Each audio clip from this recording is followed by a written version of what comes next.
すごい風が。おはようございます。加藤です。いやー、あれがペナントですね。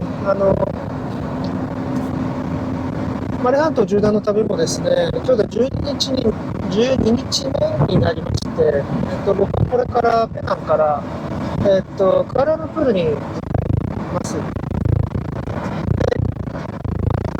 れからですね、ペナン島の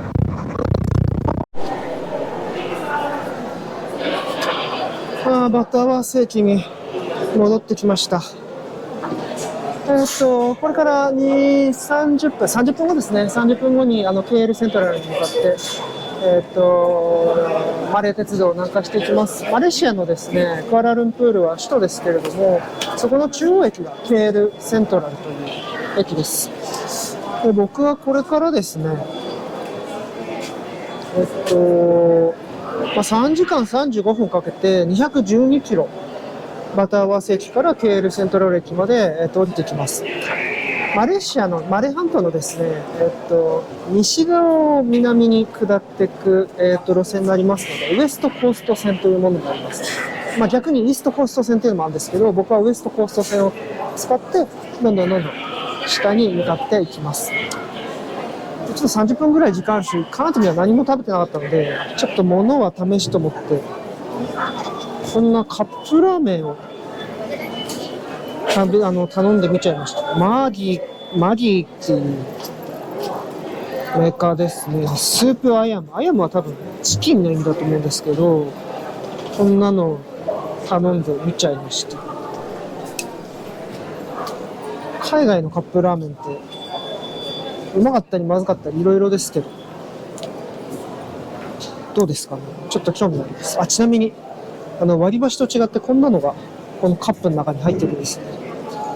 それ取り出して一緒に食べる形です。カップヌードル系、なんかこういうカップラーメン系って結構なんかフォークで食べるのが一般的ですよね。東アジアを除くと。アメリカとかでもよくみんなフォークで食ってたなってよく思います。いただきます。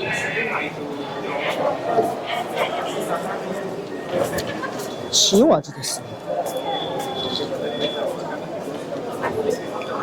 美味しいな。塩にちょっとバター風味な感じがちょっとしますけど、何が入ってるのかな。マレー語で書いてあるから全然わかんないですね。アルファベットなんだけどマレー語で全然わかんないです。なんかとてもアミノ酸っていうか味の素っぽい味がしますね。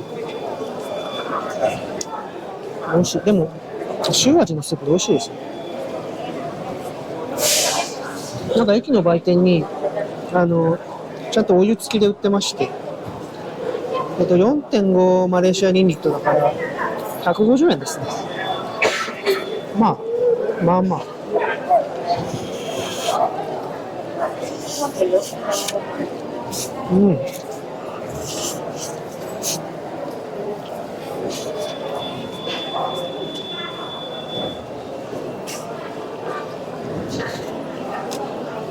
美味しい。カップラーメンはどこで売ってもうまいですね。麺がちょっとパサパサしてる感じがあるな。日本のよりもちょっとパサついてますね。麺があんまり水分を含んでない感じです。こういう方がこっちは求められるでしょう。それにしても絵の中にこうやって肉が入ったり卵が入ったり野菜が入ってますけど、野菜はちょっと入ってるか。鶏肉は一切入ってないですね。イメージだからいいんでしょうけど。マレーシアでカップラーメン食べるの初めてですね。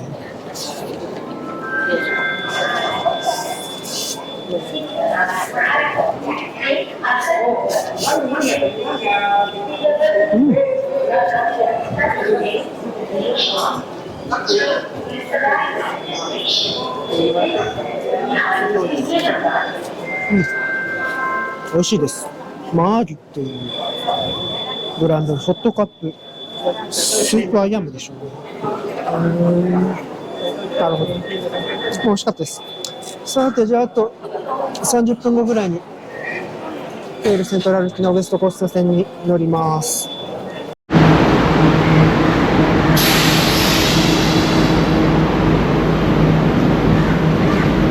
6車両ぐらいですかね。これに乗って行きます。ケールセントラル行きです。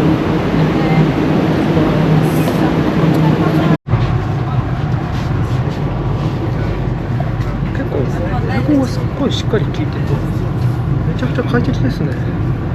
ワタワさん来るまではすごく大変だったんですけど、なんかこのウエストコースト線はちょっとした途中みたいな感じで、ワタワさん来るまではコミューターラインですね。いわゆる通勤とか普通の電車だったんで、ちょっと暑くて大変でしたけどこれはなんかすごく快適ですね。じゃあ3時間半ほど乗ってまいります。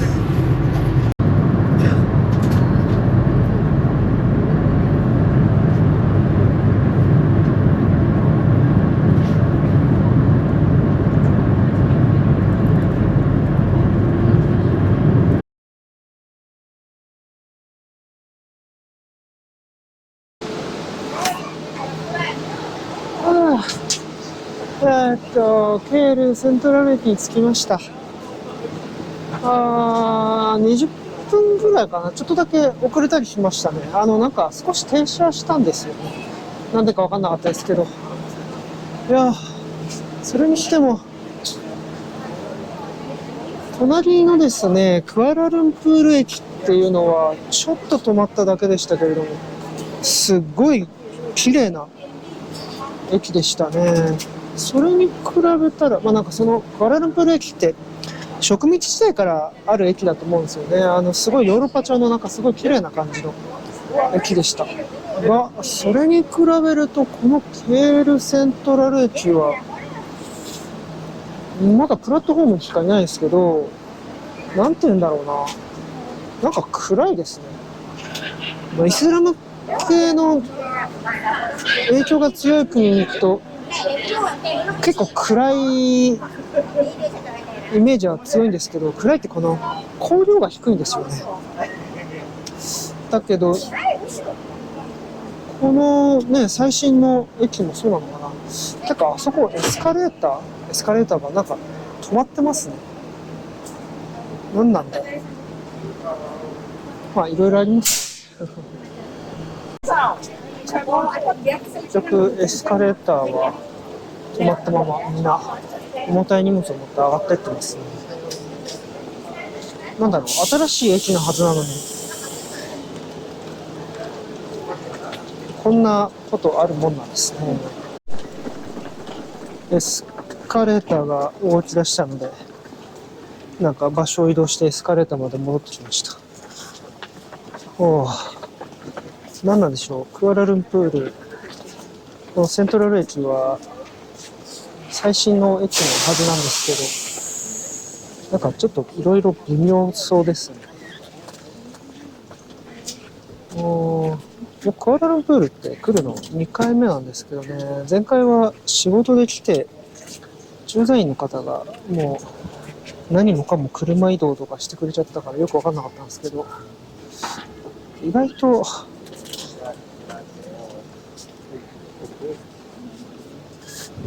微妙なところもあるんですかね。なんか降り立った瞬間からこうだとちょっと心配になっちゃいますね。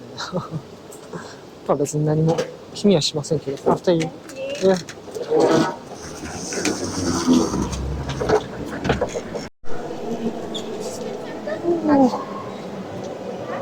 出ました。なんかちょっと空港みたいな感じですね。びっくりしたのは、日本語書いてありますね。なんか中国語とかが書いてあるのはよくわかりますけど。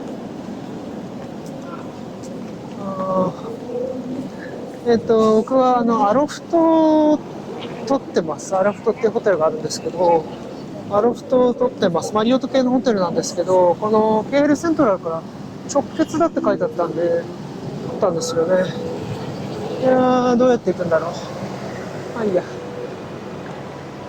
でもやっぱちょっと暗いですね。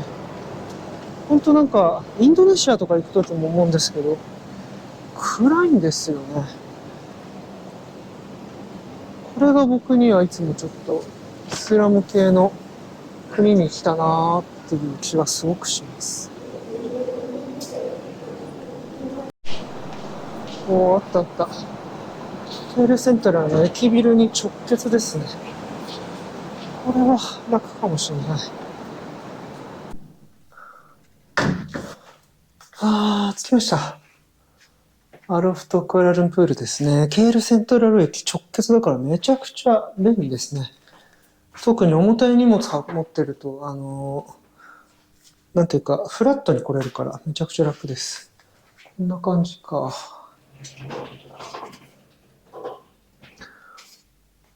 ロフトってなんか結構ライフスタイル系のホテルっていうか、ちょっと若者向けな感じで、都会的な感じのホテルっていうイメージですけど、僕実はアロフトって泊まったことないんですよね。今回初めて泊まるんですけど。こんな感じか。なんだこれ。なるほど。うん。よいしょ。やっぱクアラルンプール都会ですね。なんかリフトがありますね。なんだろうこれ。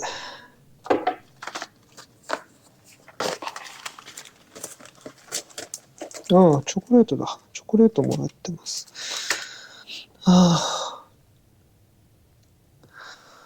こんな感じ。まあいいですね。でもケールセントラル駅直結で、多少なりとも結構広くて、これで、15,000円ちょっとぐらい。100ドルぐらいですよ。安いっちゃ安いですね。ここに2泊します。